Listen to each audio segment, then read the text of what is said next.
right, welcome everyone. Oh, Tom, are we recording? All right. Welcome everyone. It's now about 6:32 p.m. I'd like to call to order the Fenton Township Board meeting on this 4th day of March, 2025. I would ask everyone to please stand for the opening prayer and the Pledge of Allegiance. Trustee Gopal, will you lead us, please? Absolutely. Lord, we're meeting here tonight to conduct matters of business. Guide our hearts and our minds in the spirit of fairness, right thought, and speech. Impart your supreme wisdom upon our activities so that our affairs may reach a successful conclusion.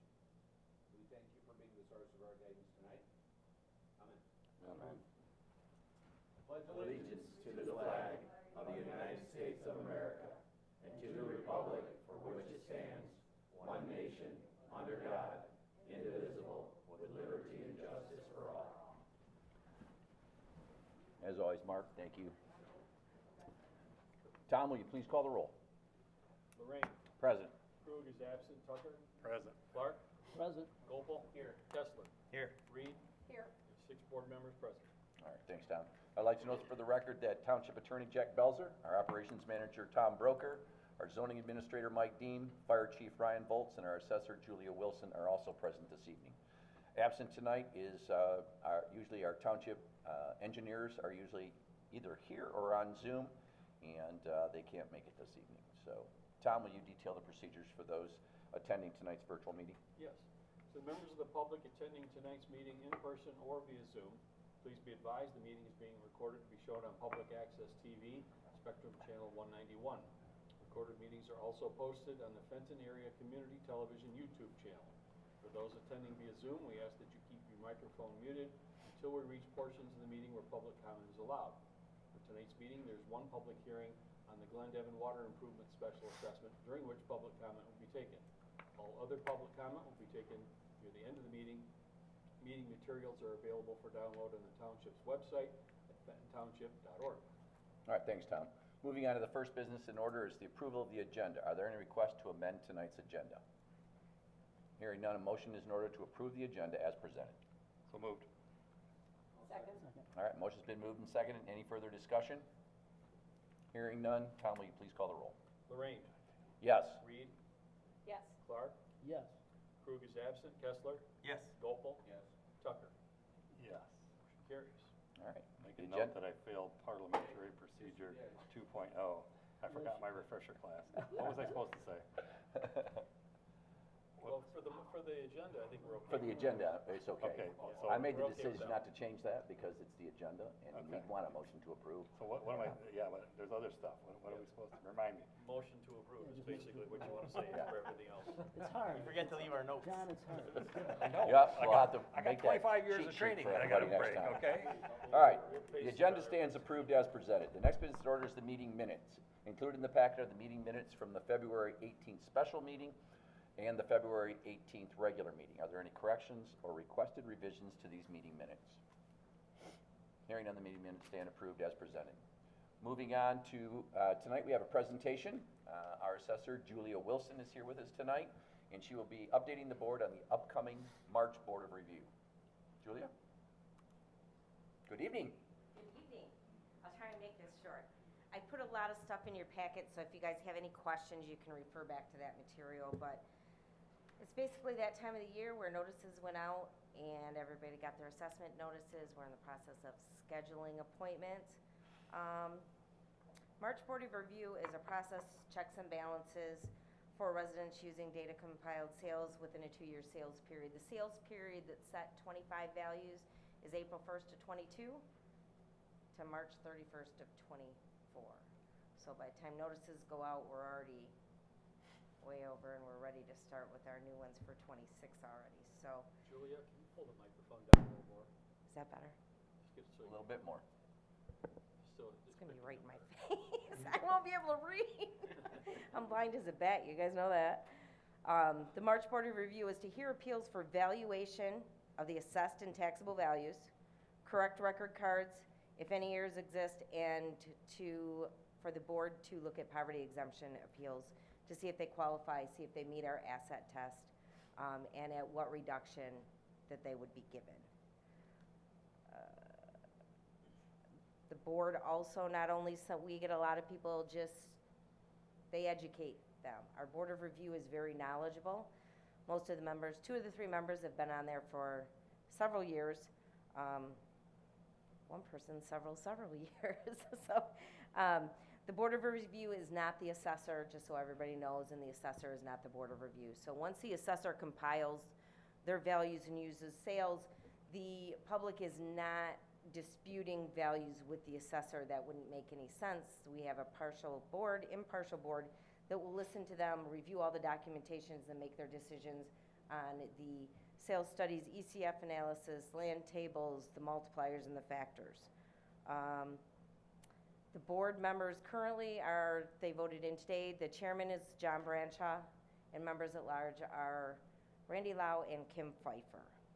The March Board of Review does not have any control over what people pay in taxes. We get a lot of those questions, and that's why I'm just saying that, because people look at their tax bills and they think that they can appeal their taxes. Taxes don't work that way. So how it works is taxable and assessed values are accumulated. Their assessed values are based on market sales within that sales period that we discussed.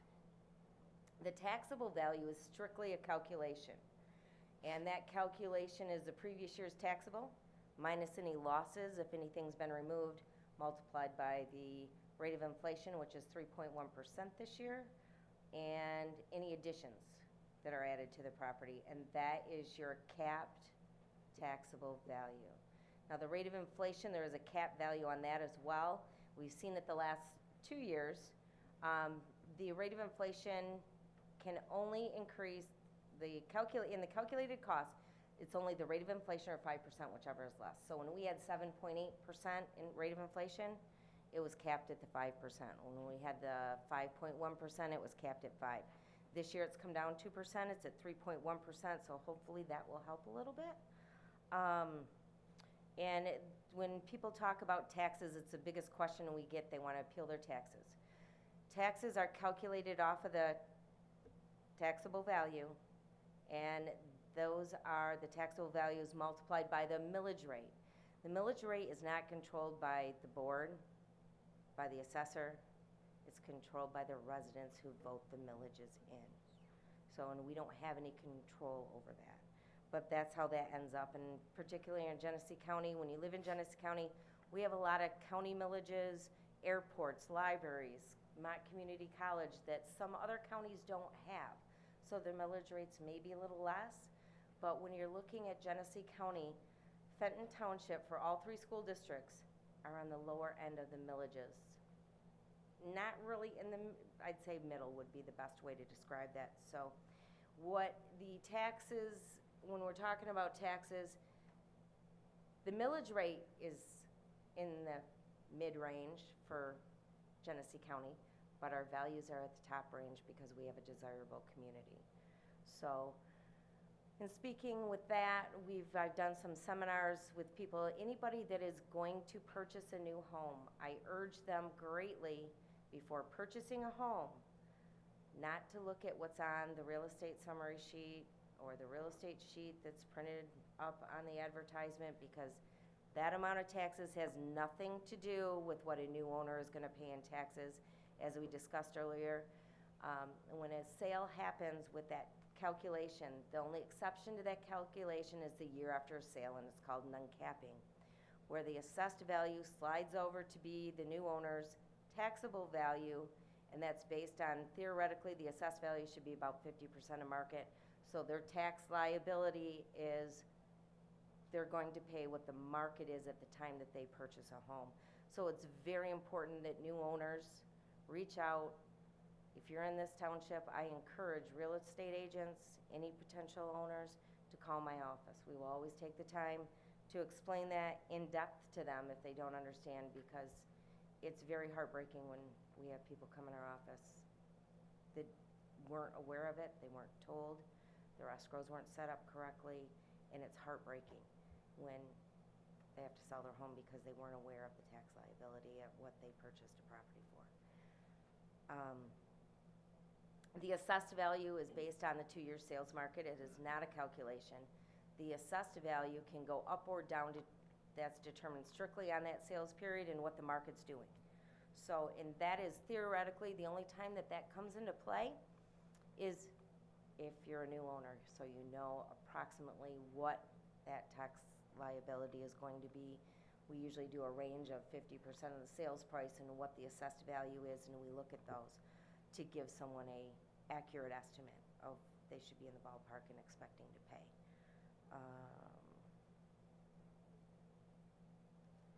Notices, like the rate of inflation is 3.1. The local unit has control over the land values based on the sales and the economic condition factors. What we don't have control of is the rate of inflation or the county multipliers. Those are all set by the state of Michigan, and we have, so those are just a factor that's in there, but we don't have control over those. Notices this year were mailed out on February 20th. So we're getting a lot of calls. I think we've got 19 appointments set for the 3 days so far. I'm trying to go through here. The ratios that were given by the county this year, commercial was less than 1%, industrial was 4.8%, residential overall is 6.8%, and agricultural is 1.5%. The hours for the Board of Review this year are, we had our organizational meeting today.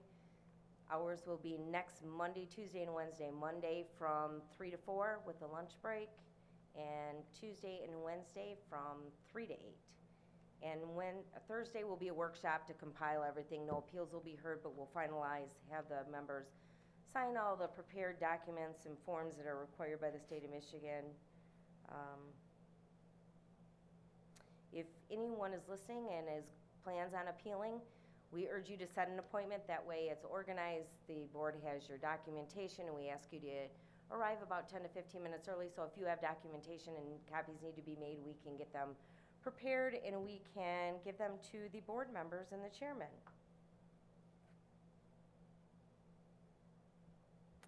We also, this year, we had a lot of different questions this year. So I asked Tom to get involved in, more people are concerned about their taxes, wanting to know what the levies are, which hasn't been the norm for the past, but we've had more of those. So I asked Mr. Broker if he would create a sheet with all the millages, what they do. He did an excellent job on when it came into effect, what the millage rate is, what it's used for, the purpose of it, when it expires, if it's a renewal or it's initial.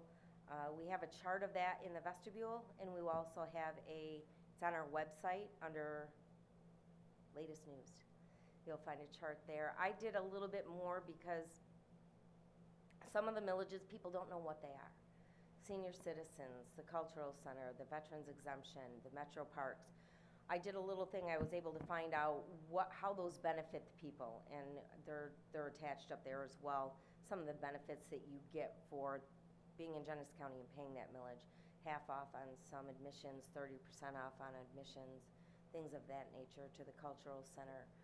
There are a lot of services, and I'm a taxpayer in Genesee County, and I didn't know it either because I don't look at it.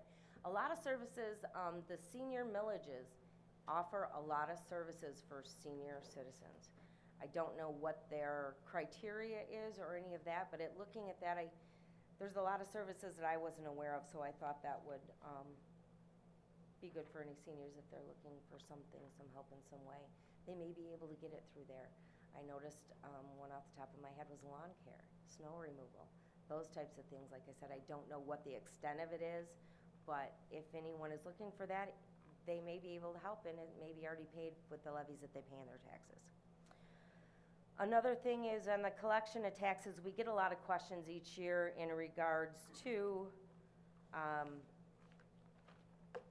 I pay so much in taxes and the township gets all the money. And the township is just a collector of all those millages. Once we collect the money, then we have to disperse it out to all of those millages. The township operating millage, and I want to pay special attention to this one because to me, it's important that the residents know what this township board does for them in that aspect of it. The township operating used to be 1 mil with a Headley rollback. I think we're at .6576. Yep, 6576. The township has the authority to go up to 3 mils without a vote of the people. And I think it's very important for our residents to know that this board is very conscientious of our residents and how the board looks at those things, because just because they can do it, this board doesn't think that they should do it. And I applaud you all for that, of putting the residents first. And if we don't need it, then there's not a reason to do that, like some municipalities would do. And I think the residents need to know that if you're looking at a $100,000 taxable value, the total tax bill based on just the base millage rate would be about $3,000. Out of that, $65 would come to the township at that millage rate.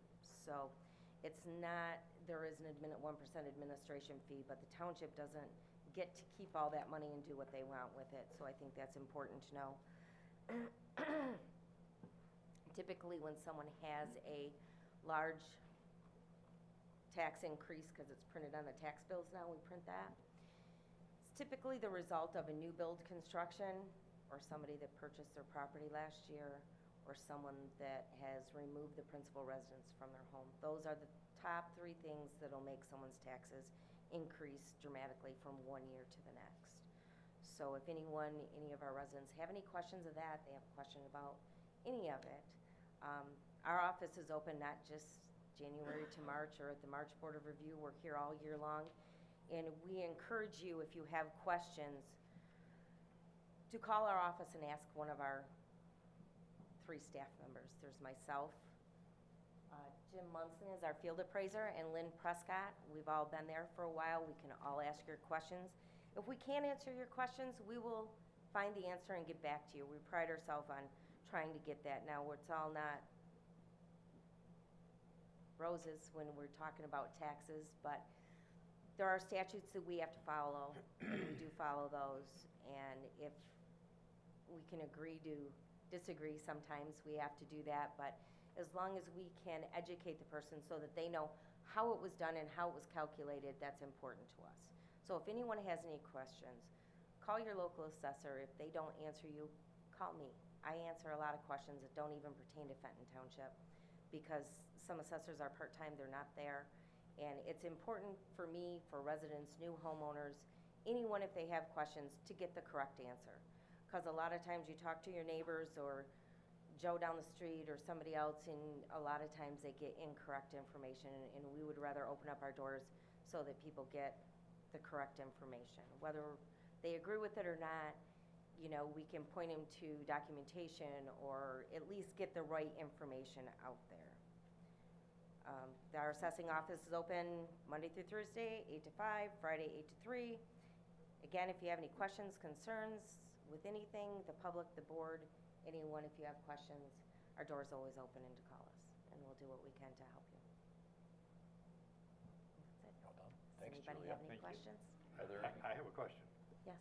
I want to go back to the example you're talking about, a new township resident that's not aware of the difference between taxable value and state equalized value. Correct. How much can that purchaser rely on the transaction of purchase itself to determine what the tax bill is going to be next year? If it's a market sale, what I would say is I would not look at just the sale price, because we don't know what the conditions are of that sale price. What I would suggest anyone do is, if you're buying a new home and you have a sale price, typically when they call us, this is our procedures, we look, or have them go online, look and see what that assessed value is currently, and double that, because that should be 50% of market. So if that's near what that sale price is, then that sale price is probably a good sale. If it's not, there's a couple reasons for that. Omitted property, basement finishes, remodels, things of that nature that we're not aware of, because permits don't get pulled on some of those things. So if it's fairly close, we give a best and worst case scenario. So if that sale price is higher, That's gonna be your worst-case scenario, because your assessed value really shouldn't be any higher than what your sales price is if you're a new sale. So if it's higher, we do that and we calculate that and then we use our assessed value.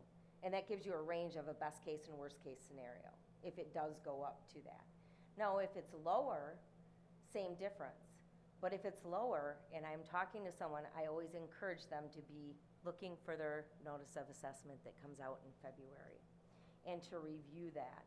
A lot of times I will talk to those people and I'll pick up the phone when I do my sales verification because we have their phone numbers and we call the people and say, look, we've got 200,000 on this home and you only paid 100,000. Why?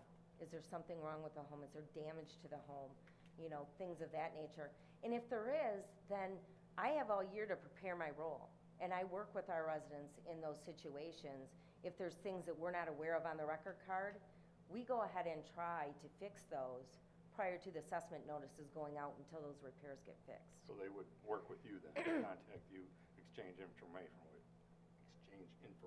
with you. Absolutely. Okay. Once my values are frozen, there's no other option than but to go to the Board of Review. Okay. So if there's no repairs needed to the property, but someone bought it, let's say a fire sale, Bought a what? like a fire sale, they just had to get rid of the property for whatever reason, and it's extremely below market value. Is their taxes gonna be reduced? No. No. No, that's called a duress sale.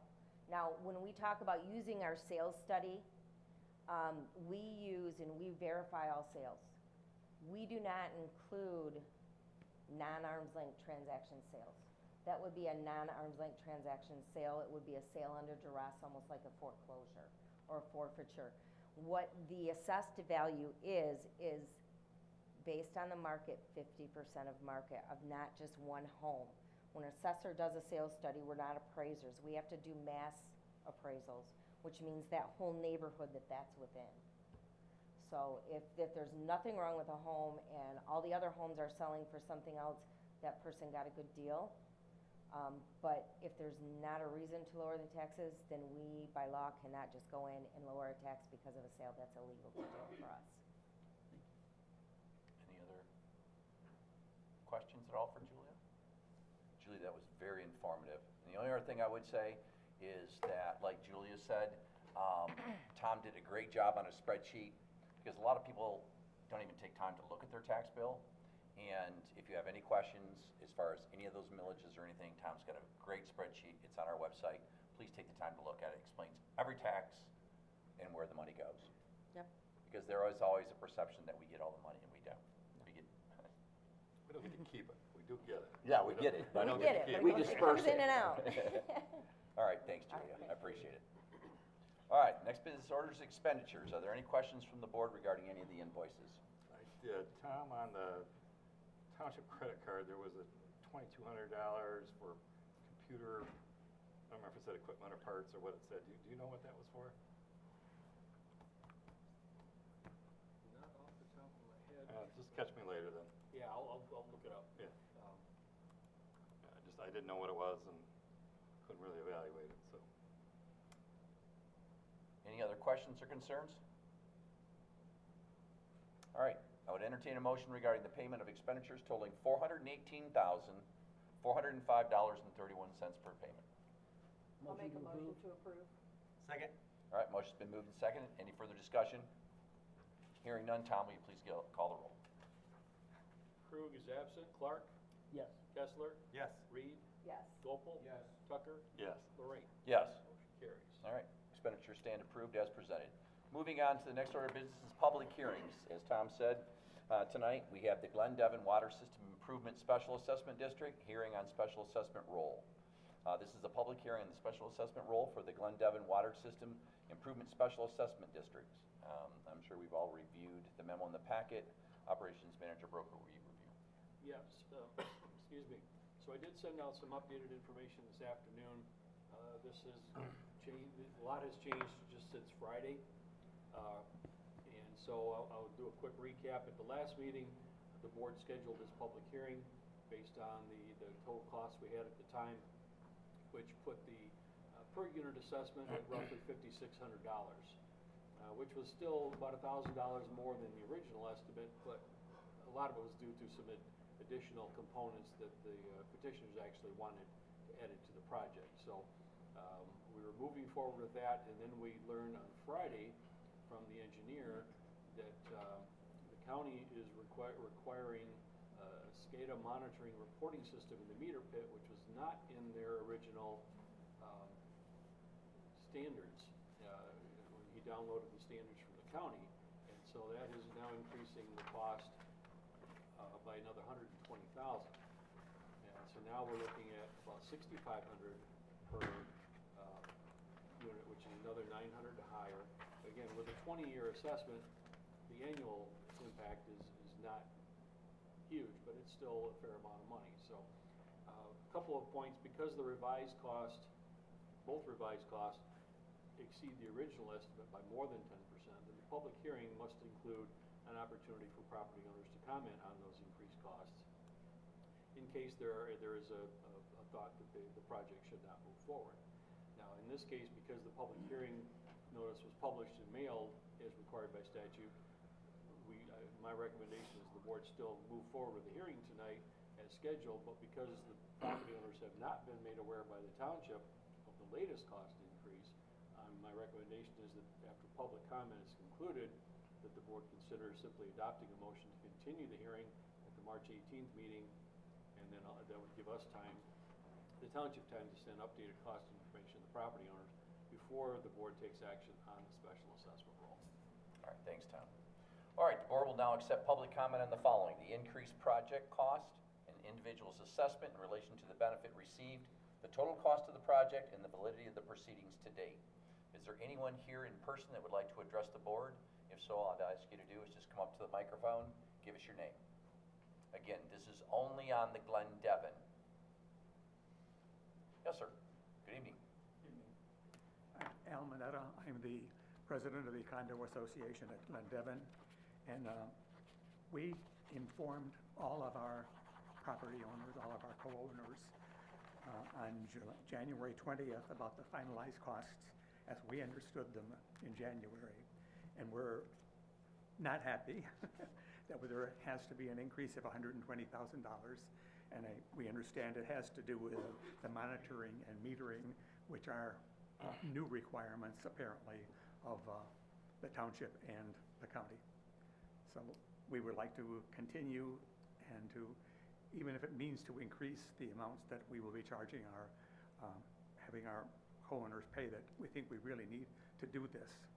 So that's why we're asking that we are able to then get to contact our members and let them know what's happening, as well as having an announcement from the township about another hearing.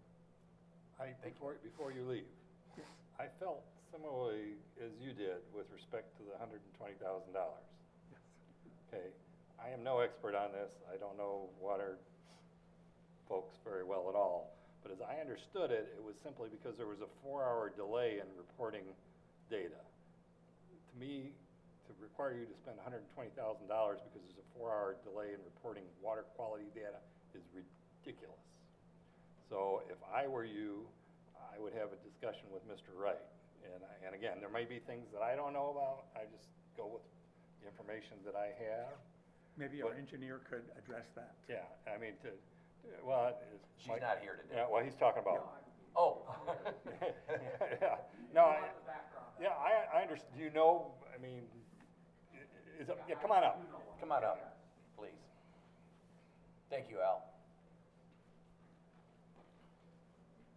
Good evening, everybody. My name is Michael Pfeiffer. I'm with Craft Engineering. I'm the consulting engineer for Glen Devon. And what happened is that forever the county set a certain standard for water meter pits, and it didn't include a SCADA reporting and monitoring system. And I've done about a dozen myself over the years, and it's never had a SCADA system. Well, they made me aware just recently that they're going to start requiring the SCADA systems to be installed in water meter pits. I too am a little bit confused by it, because I understand with a sanitary sewer pump station, you have to be able to aware what's going on with it, because if there's a backup to sanitary sewer, it will cause a lot of issues, with homes, backing up with sewage and things of that nature. So why they're doing it, I'm not sure, other than they did tell me about the 4-hour delay, and when it comes to reading the meter, I too don't know why that would matter. Okay, but they want to start to monitor some other things also, and one of them, I asked them about a chlorine monitoring system, and I said, well, why? Your water treatment plant produces the water that's going to service this community. Why would you have to check the chlorine again? And he started thinking about it, I guess, and he told me, well, maybe that's something that we might be able to, eliminate. So it's new. It's so new, I don't think the county themselves fully knows everything that is being required at this point in time, because there hasn't been one constructed, my knowledge, in the whole county with this SCADA metering system. And but that's what I was told, that it was because they have a 4-hour delay with reporting data, and also they wanted to monitor some other things. And that they're an agency, that oversees the sanitary and water in this county, the public sanitary and water, and they can develop those standards. But I too, think that there should be more reasoning given as to why it's being required. And since it's so new, that's why it's coming so late, because their standards that they have online do not include SCADA with their water meter pits. Right. So they're just now developing it on the run, and they want to get it in the Fenton projects, I guess, because of that 4-hour delay. But I mean, every other water meter pit in this county, none of them has a SCADA monitoring system. So, Mark, would it help if I maybe called it, or, I'm sorry, I wrote it down as Mark, sorry. Mike, would it help if I was to give Jeff a call tomorrow, and maybe you could sit down with Jeff and Melissa? Yeah, because this kind of sets the table for the township, okay? I mean, anybody that requires a water meter, I know you got one going across the street, so they're gonna be dealing with the same thing. And $120,000 just to communicate with a water meter pit is an extreme amount of money. I mean, the water meter pit itself costs $90,000, okay? So this is actually increasing the cost to over $200,000 for the water meter itself. It's in a big concrete chamber underground that has sump pumps and lights there, and other features, and the meters inside of there, a bypass line. But I have no problem with their standard meter pit, that's always been required. It's just that the SCADA is something totally new, and again, I'm not 100%, understanding why they need it, other than what they told me. Again, is they want to eliminate the 4-hour delay, is what they said would happen. I don't know how they got that information, and also monitoring other things like the sump pump level and things like that. Well, to me, it's so new that we haven't had really time to vet it yet. So I plan to do that. We've got 2 weeks, and like I said, I've already talked with them, and they're now reconsidering one thing as far as this chlorine analyzer. Okay, so, and I told them that. I said the residents, are a little bit upset by have to spend another $120,000 on a communication system when it's really not going to affect the water, being delivered and provided to the people at all. So I plan on still, pursuing this further, before the next hearing. Well, I would push back on it. I tried to do that already. And there may be settings, and most of you probably don't know Mr. Pipe. He's very thorough, so he knows what he's talking about. Been doing it for decades, and now it's something new. And there may be a scenario where this would make sense, but to put that burden on a limited number of residents for water that you are selling to them, right? I agree. I would find out, and I would certainly take advantage of Mr. Lorraine's kind offer, because. No, yeah, I agree. Yeah, I think it needs to be discussed further. Okay. I know time is of the essence, and there may be something we but all still, don't know, but I don't. Right on now, the other hand, we may not want to set a precedent, for this township I would push back. or any others. Yeah, I've tried already. Yeah. So I made the request, like, literally, this all started 2 months ago. But before I got the data from them, and then, we questioned it, because Tom told me at a meeting we had in late January, it's his understanding the new type of water meter that they're using in Fenton Township can be communicated with through the cellular communication system. And so when I told them that, that's when they came up with the 4-hour delay was one of the issues, and the other properties that they want to monitor. So me being an engineer, I can't push back on them too much, but on behalf of the residents and the township, I think it needs to I be can. questioned. Yeah. I certainly can. So, yeah, so if you 'cause want, to I me, know just Melissa. to have something that, to Yeah. measure chlorine levels, Yeah. And when water the use county is providing the water, Right. it's there, Chlorinating it. it should be their cost Yeah. to, if they wanna maintain, if it's Yeah. 10 miles away, then it should be something that they would pay for to put in there if they wanna Yeah. measure it, not something that a Right. resident should pay for. I thought initially, I really didn't know what it was, so when I first put a cost in for it, I put, a very low figure. I thought it's just a simple communication system, how can that cost so much? But once I got the data from the county and got it to the material suppliers and the contractors, I about fell off my chair when I seen the price, that, the equipment itself is like $65,000, and then it has to be installed with other amenities in the field that are gonna have to be part of it. So I'm glad that you brought that up, thank you, and, as I said, I do plan to, pursue this further in the next couple of weeks, and Mr. Lorraine, your help would be appreciated. I will be Just glad get to give you my clarity phone from the number, but I will- county, yeah. I will call Jeff. And the reasoning, I mean, because, this is gonna impact potentially a lot of residents. Not all obviously, residents have, the need for a meter system, okay, this big. It's the size of the pipe is what's requiring the bigger meter system, but, Fenton hasn't had public water over the years, so it might not be the first time. The whole reason that the public metering system is required is because this was a private system built with a PVC water main pipe, which, I don't have an issue with either, but the county doesn't accept it. So since they don't accept it, they never inspected it, you have to have a master meter to monitor it before it goes to the people's system, so that in case there's any issues with the existing system, that, the county wouldn't have to pay for the water that would be lost. Correct. Okay, so we'll follow Mike, I through, will, and, I yeah. will make that call in the morning, but I'll be sure to give you my cell phone number before I Yeah. leave. And, Here, I'll give you my card here before I go, that if you wanna be able to get a hold of me, it's got my cell phone on there too. all right, sounds good. I'll give you a call tomorrow after I talk to Jeff. Sure. Is there anyone else that's attending here tonight that's present that would like to address the board? And again, we're just talking about Glen Devon. All right, hearing none, I'll move on to Zoom. Is there anyone attending via Zoom that would like to address the board regarding Glen Devon? If you do, unmute yourself or wave your hand.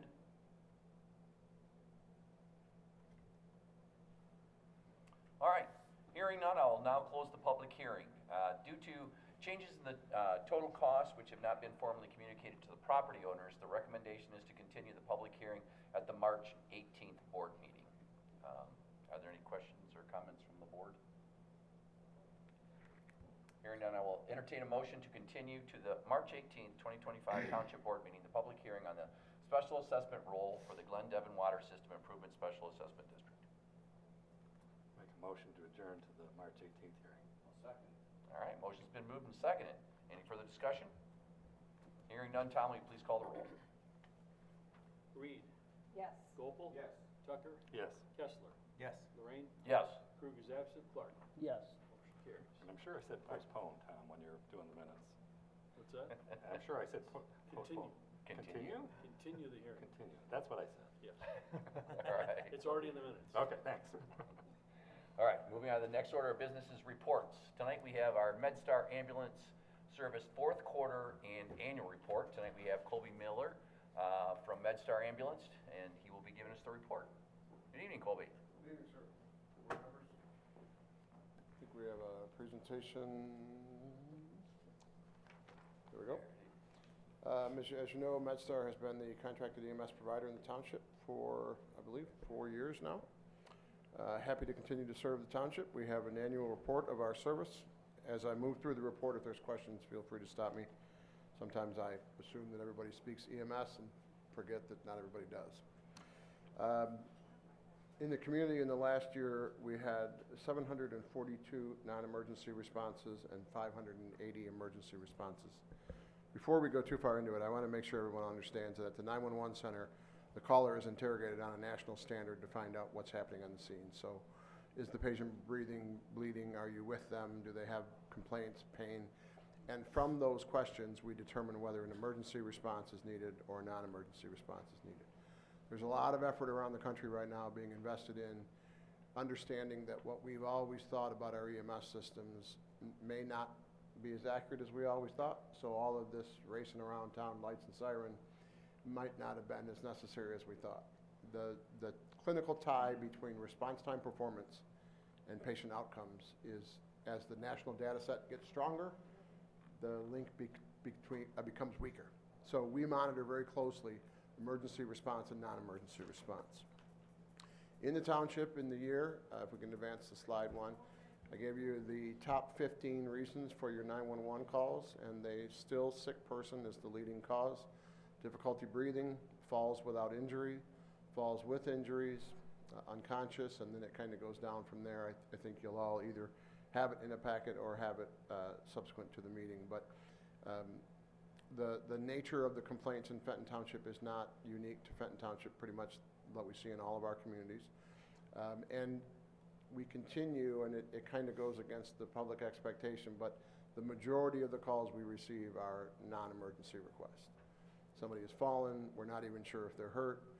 We'll see in a couple minutes there's a very high cancellation rate. So we can't, you know, as we think about EMS at scale, we have to remember that the critical calls, the national data right now suggests that about 7% of the calls we respond to are actually emergencies. 93% of what we do in 911 EMS is not an emergency. Next slide. So the outcome of the responses in Fenton Township, 814 are transported non-emergency, 64 are transported emergency status, that's lights and siren, to the hospital. 7 of those patients are lift assist, 371 are canceled on scene, and 66 are canceled en route to the call. So there's a high number of, a little bit more than 30% of the calls in Fenton Township don't result in a transport, and about 60% of the calls result in a non-emergency transport. Not to say that there might not be a line started, an IV started, maybe 1 or 2 medications given in the back of the truck, but not not the stuff we see on TV. Let's just say that. The TV portrayal of what we do couldn't be any more false. If we look at our emergency response times in the township, you'll see that the majority of the responses are between 5 and 6 minutes. The average response time in the township is 5 minutes and 50 seconds. There are actually 1 and 2 minute response times. Sometimes we happen to be right on top of the call.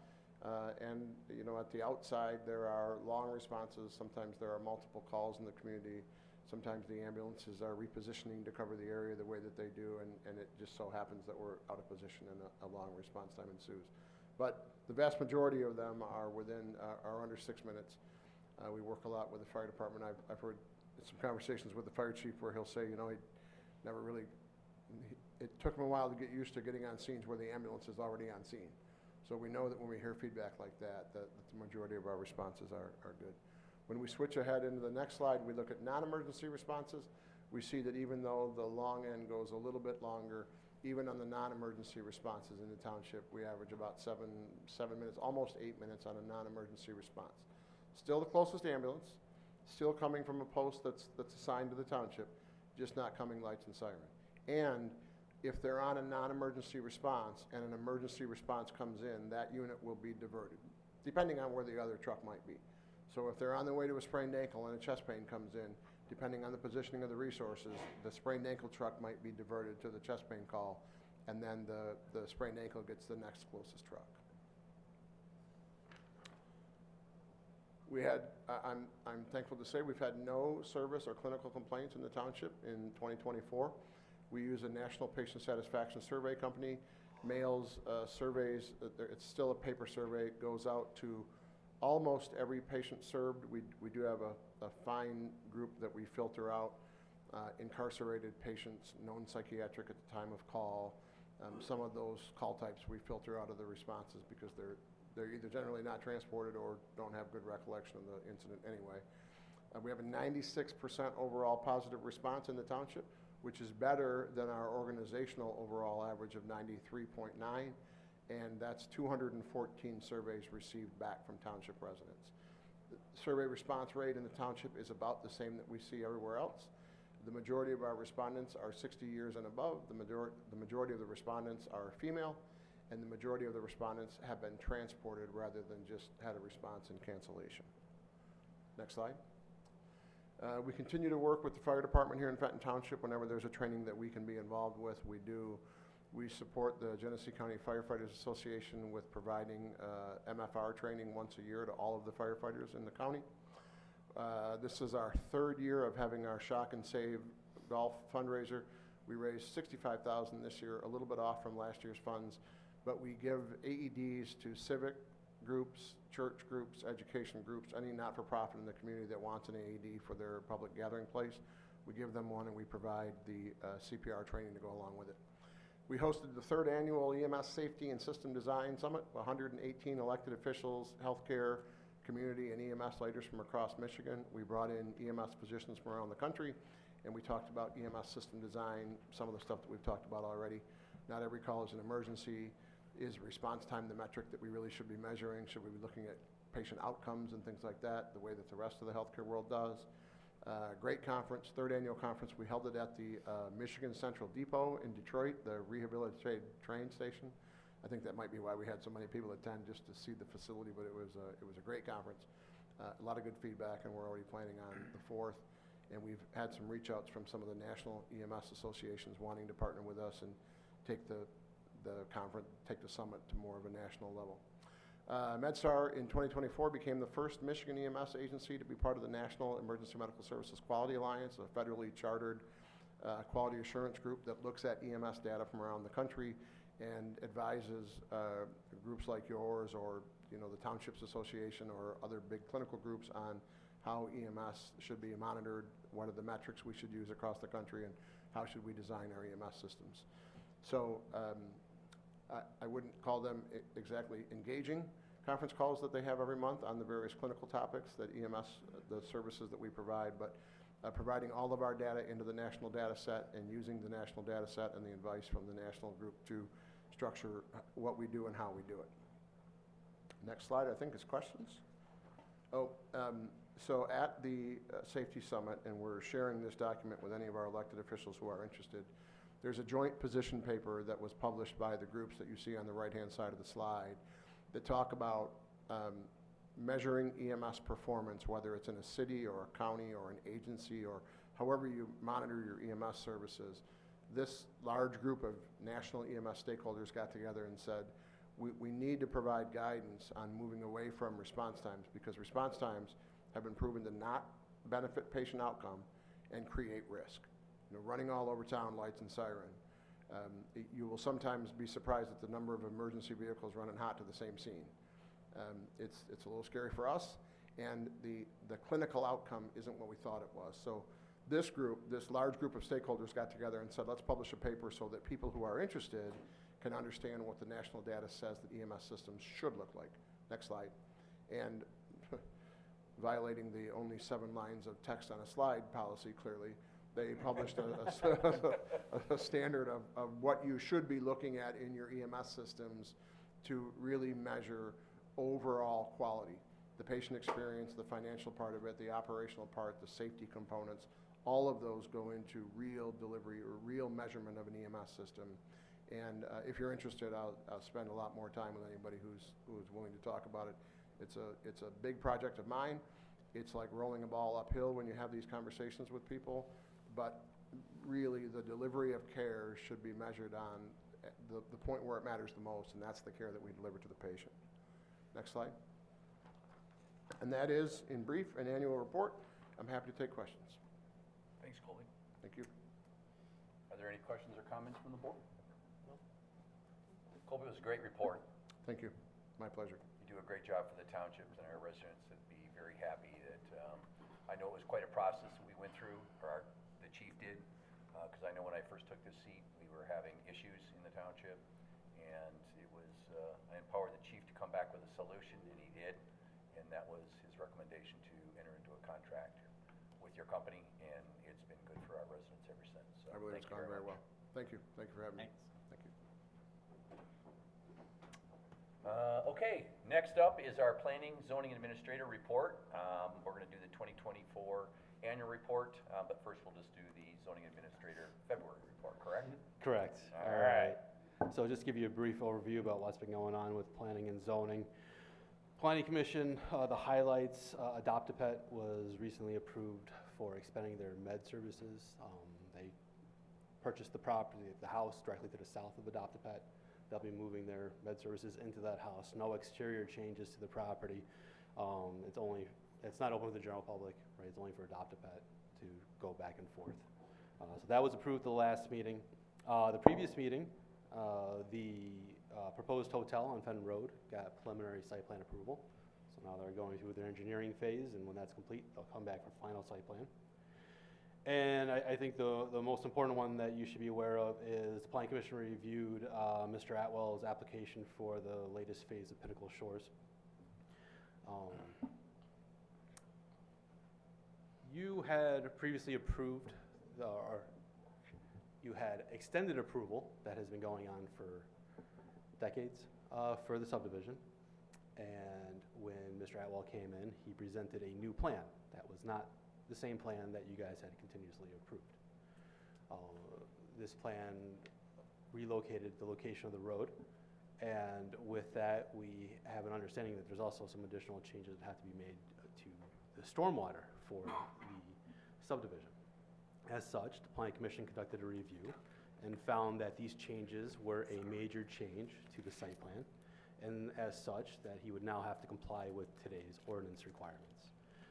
At that meeting, Mr. Atwell asked to postpone his request to allow him an opportunity to review his options. And I am sure you will be informed of what those options are relatively shortly. So that is the summary of what's been going on with planning and zoning in February.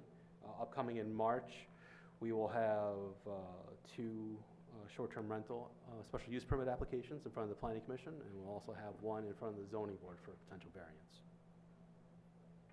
Are those the first ones to be considered, Mike, under the new process? So there is a short-term rental on North Long Lake Road that is a multifamily zoned parcel, right? So that is a permitted use and doesn't require Planning Commission approval. So they have applied. Their inspection is either Thursday or next Thursday, and so I guess I count that as the first one, but these are the first two to go in front of the Planning Commission. Just to make a note, you and I talk every day, so just to update the board, season is coming. We have rules on the books for short-term rentals. So, Mike, you informed me that basically you feel that you'll have been through the application process, by the end of May? Oh, yeah, definitely. Okay, just wanted to make sure that the board was aware of what was gonna happen. Yep. Or Yeah, what the we've goal been is we've been anyway. in touch with about 10 out of the 23, right?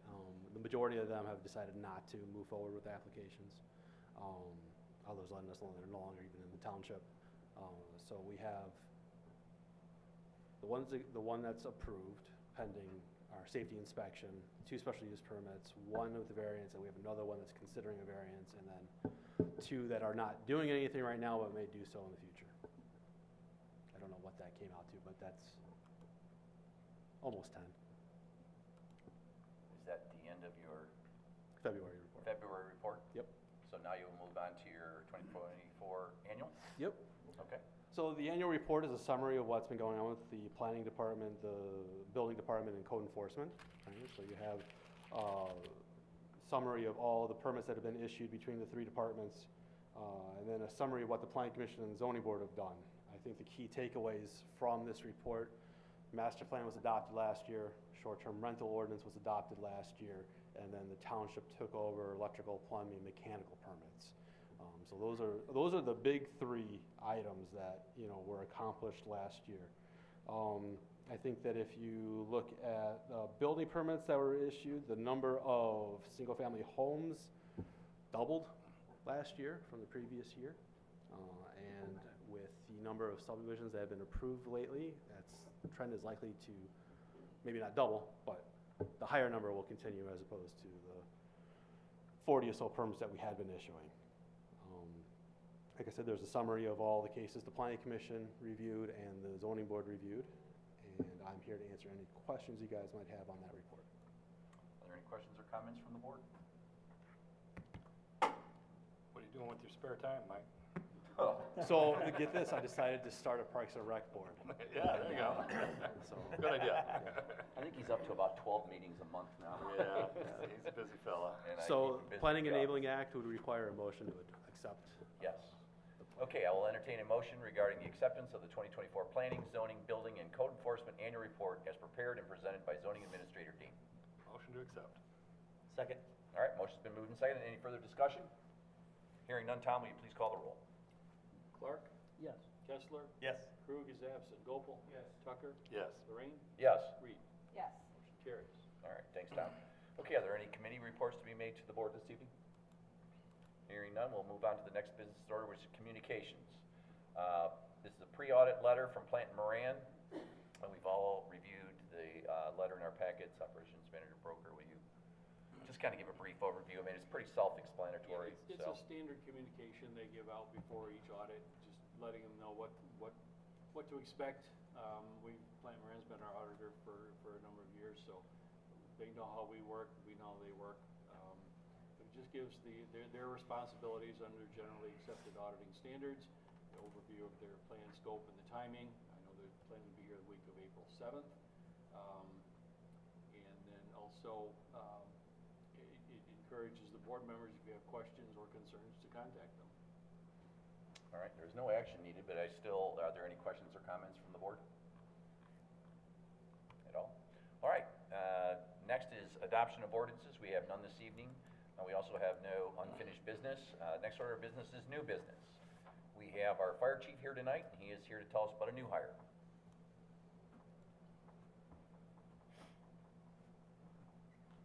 Welcome, Chief Foltz.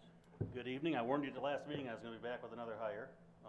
First, though, one thing Colby did not mention is we gave the school 3 AED trainers to train all the teachers and staff at all of our high school, all 4 of the schools, to keep them up on CPR and AED training, which was a big cost on his behalf, but because of the shock and save that, they donated them to our schools, so I think that was a big deal.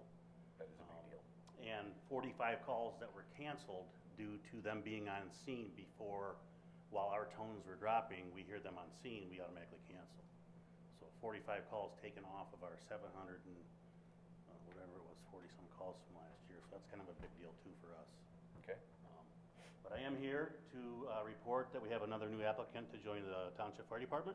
Trevor Nelson is a Fenton Township resident who has previous experience. He's Fire 1 and 2 certified. He doesn't have his medical certifications yet. He's passed all his pre-employment screenings and would be an excellent addition to the fire department. And I hope you guys can approve him tonight so we can get him going. Thanks, Chief. Are there any questions or comments from the board? All right. Hearing none, I will entertain a motion regarding the hiring of Trevor Nelson as a member of the Fenton Township Fire Department as recommended by Fire Chief Foltz. Motion to approve. Support. Second. All right, motion's been moved and seconded. Any further discussion? Hearing none, Tom, will you call the roll? Gopel. Yes. Tucker. Yes. Lorraine, Yes. Clark, Yes. Krug is absent, Reed, Yes. Kessler. Yes. Motion carries. All right. Tom, would you wish to swear him in? You want to swear him in? He dressed up for us. Look at that. Yeah, I like that. Yeah. Just come on over here, Mr. Broker. Welcome aboard. Thank you. Raise your right hand, please, and repeat after me. I, state your name. I, Trevor Nelson, Do solemnly swear do solemnly swear to faithfully execute the duties to faithfully execute the duties of firefighter for the Charter Township of Fenton, of firefighter of the Charter Township of Fenton, selflessly serve the citizens of Fenton Township selflessly serve the citizens of Fenton with respect, integrity, and excellence. Respect, integrity, and excellence. respect, integrity, and excellence, Uphold the mission of the Fenton Township Fire Department, and uphold the mission of the Fenton Township Fire Department, the Constitution of the United States, the Constitution of the United States, the Constitution of the State of Michigan, the Constitution of the State of Michigan, and the laws and ordinances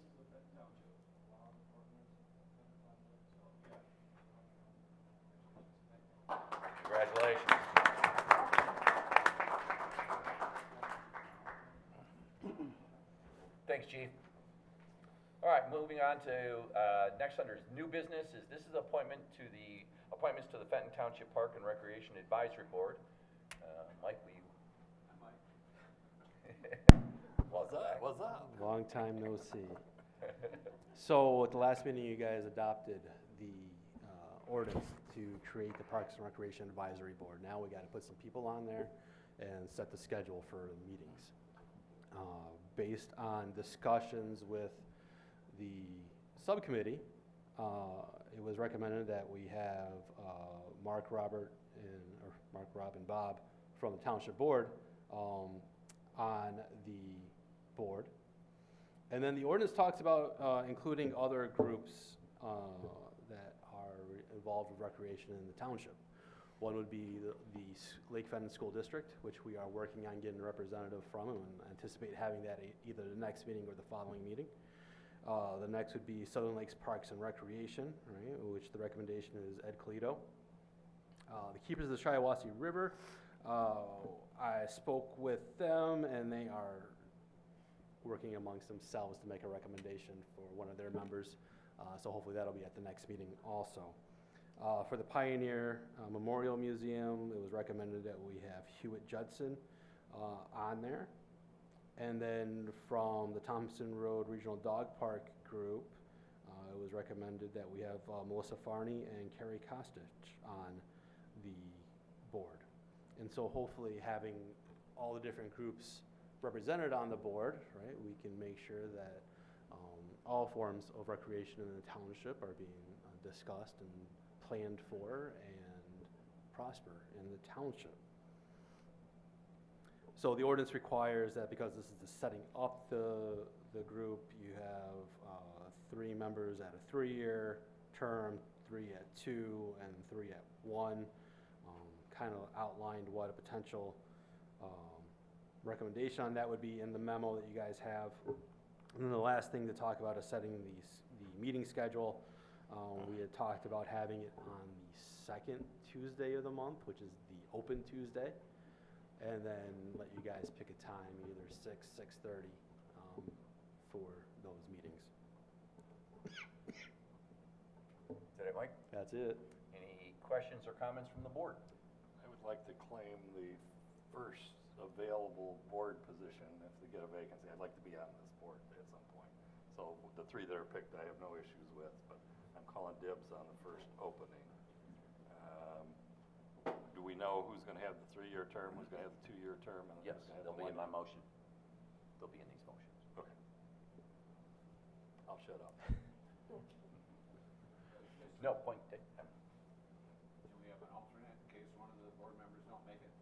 I don't think that's necessary with a 9-person board. Yeah, we have a 9-person board. Okay, I was just trying to throw it down. Thanks for thinking about it, Mark.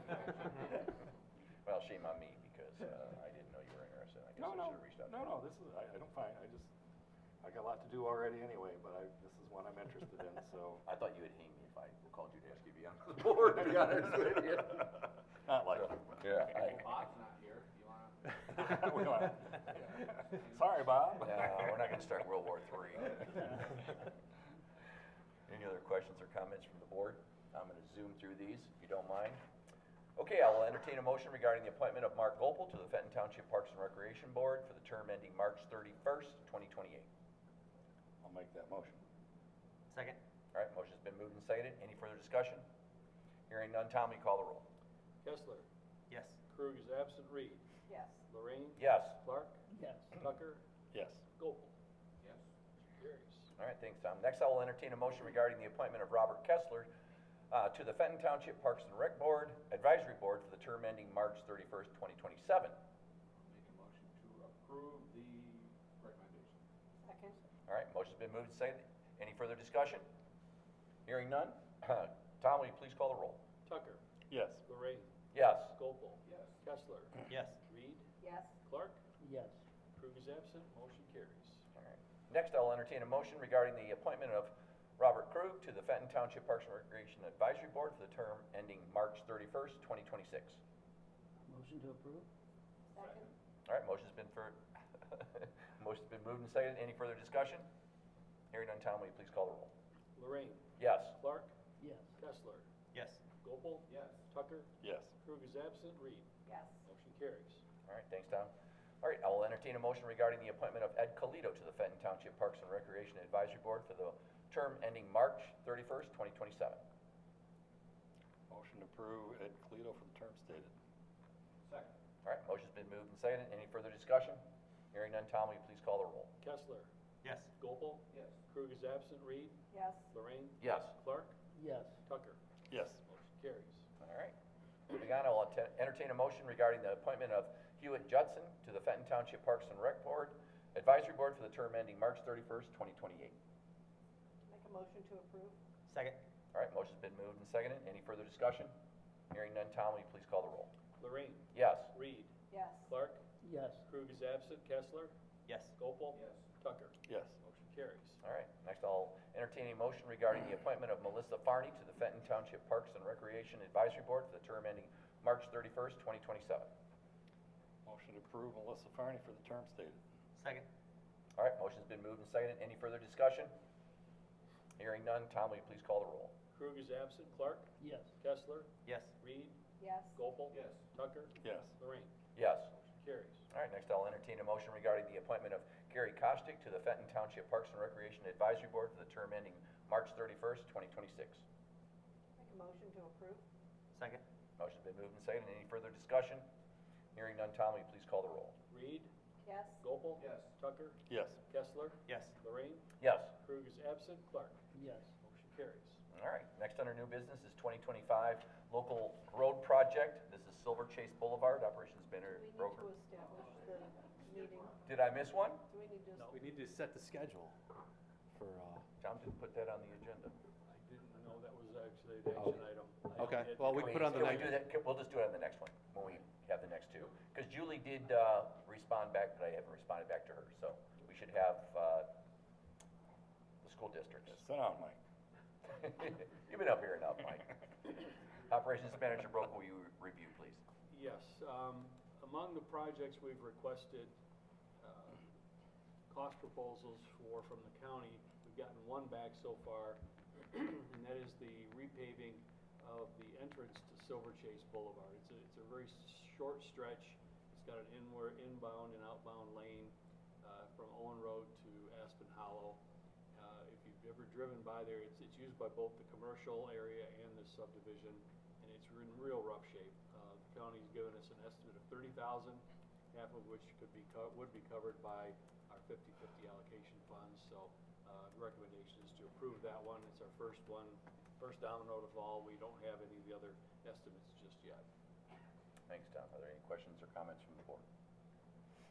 Hearing none, I will entertain a motion regarding the GCRC cost proposal to mill and repave Silver Chase Boulevard from Owen Road to Aspen Hollow as presented. Motion to approve. Second. All right, motion's been moved and seconded. Any further discussion? Hearing none, Tom, will you please call the roll? Clark? Yes. Kessler? Yes. Krug is absent. Gopel? Yes. Tucker? Yes. Lorraine? Yes. Reed? Yes. Motion carries. All right, thanks, Tom.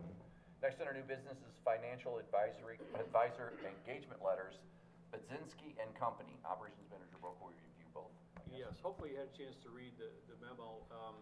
We've been working with Andy Campbell, who used to be with Baker Tilly, for the last couple of years on bond projects, several years on bond projects, but the last couple of years on our water debt and also on the special assessment debt. The landings at Cranes Cove, Glen Devon, Haddon, and Pinnacle Shores projects were going to be financed together. And a few months ago, Mr. Campbell left Baker Tilly and joined Benzinski and Company. It's another well-known financial advisor firm. And so I'm just wanted, and so he's provided letters of engagement, also their recommendations. And when talking to Vince, we felt more comfortable with the board approve these letters of engagement before moving forward. But my recommendation is, because he's already worked with us, it makes sense to stick with him, even though he's changed firms. And it's also important to understand, we don't have any contractual obligations with Baker Tilly. Every bond issue starts with a letter of engagement. So my recommendation is that the board approve these and authorize the supervisor to execute them, and we can get these things rolling pretty quick. Thanks, Tom. Are there any questions or comments from the board? Traciak retire? Yeah, he did. Any other questions or comments from the board? Hearing none, I'll entertain a motion regarding the letter of engagement from Benzinski and Company to serve as Fenton Township's financial advisor for the issuance of special assessment bonds as presented, and to authorize the township supervisor to execute the engagement letter on behalf of the township. Motion to approve. Second. All right, motion's been moved and seconded. Any further discussion? Hearing none, Tom, will you call the roll? Gopel. Yes. Tucker. Yes. Lorraine. Yes. Clark. Yes. Krug is absent. Reed. Yes. Kessler. Yes. Motion carries. All right, thanks, Tom. I will entertain a motion regarding the letter of engagement for Benzinski and Company to serve as Fenton Township's financial advisor for the issuance of capital improvement bonds for the municipal water system as presented, and to authorize the township supervisor to execute the engagement letter on behalf of the township. Motion to approve? Second. All right, motion's been moved and seconded. Any further discussion? Hearing none, Tom, will you call the roll? Kessler. Yes. Krug is absent. Reed. Yes. Lorraine. Yes. Clark. Yes. Tucker. Yes. Gopel. All right, thanks. Carries. All right, moving on to the next business order is board comment. Is there anyone on the board who has additional comments or concerns? On this, Parks and Rec, I assume the ones that we have made motions for have all accepted the. Yes. Just wanted to make sure that I wasn't clear on that. Yes. That's why there's two. Yes. Yeah, I figured, I just wanted to, just wanna make sure. All right. Any other comments or questions from the board?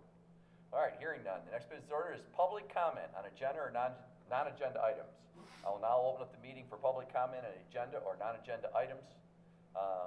Is there anyone that'd like to address the board? Please come up. State your name. That's all we ask of you. Okay, Melissa Farney, one of tonight's appointee to the Parks and Rec Board. For those of you I have yet to meet, I'm also on the ZBA, so I just want to say thank you. I look forward to serving the community on another board with the Parks and Rec. I've been involved with the dog park for many years now, and I appreciate the appointment. So Thank you very much for Thank what you you. do for the dog park too, Thank Melissa, and I mean that. that's weekly trash removal, just for those who don't know. Actually, Tom and I are looking into some security features and things like that, so Yeah. we're trying to do what we can, and you probably already know, and that's why this Parks and Rec was formed, but we're trying to go out and get some large grants, and My husband is also a superintendent for Genesee County Parks, so he is helping us try to secure the park a little bit. So we believe we have a temporary solution right now, so we'll see how long that lasts, but we're working on it. thank you for everything you do. Thank you. All right, is there anyone else here that would like to address the board? Judge? I'm a new judge. I live in Township. I'm a judge in Grand Lake, so I've been here multiple times and asked for your guys' endorsement and help in my campaign and stuff. I won. I just want to say, Trevor, congratulations. After 29 years being a lawyer, I just became a judge. It's exciting to do something new and to serve the community in this regard. I applaud you, and I just wish you the best of luck. So anything I can do, I'm still Jeff Clothier. I live in Fenton Township, even though I'm a judge in Grand Blanc. I jump back and forth in Flint. I thought I had BO because everybody on this side of me black, so. But they're all here for you. But I just wanted to say, I'm not gonna disappear because I just got elected. I wanna be involved in the community. Anything I can do to improve the community or anybody else's lives, I just wanna let you know anybody can have my cell phone number, you know where I am, so. Judge, this was a long meeting. Please don't think that your time was wasted. We have a lot of YouTube people that go up and look at our social media. I don't have to We'll be run on for it. 6 years, so And to see you sit back there and dedicate your time means a lot to our residents, and I wish you the best, and you're gonna be a great judge. All right, thank you very much. I just wanna know that I'm his court deputy some days. Yep. Oh, really? Nice. And if you steal anything from Walmart, you're gonna have to wash cars. Oh, my God. All right, is there anybody else here that's attending that would like to address the board on agenda or non-agenda items? Hearing none, I'm gonna move to Zoom. Is there anyone on Zoom that would like to address the board on agenda or non-agenda items? If so, Don, I guess it's Don and Rick. If either of you would like to address the board, just unmute, wave your hand, or start yelling. Doesn't look like anybody. All right, well, it is now 7:47 p.m. If there's nothing else, I say good night, and the meeting is adjourned.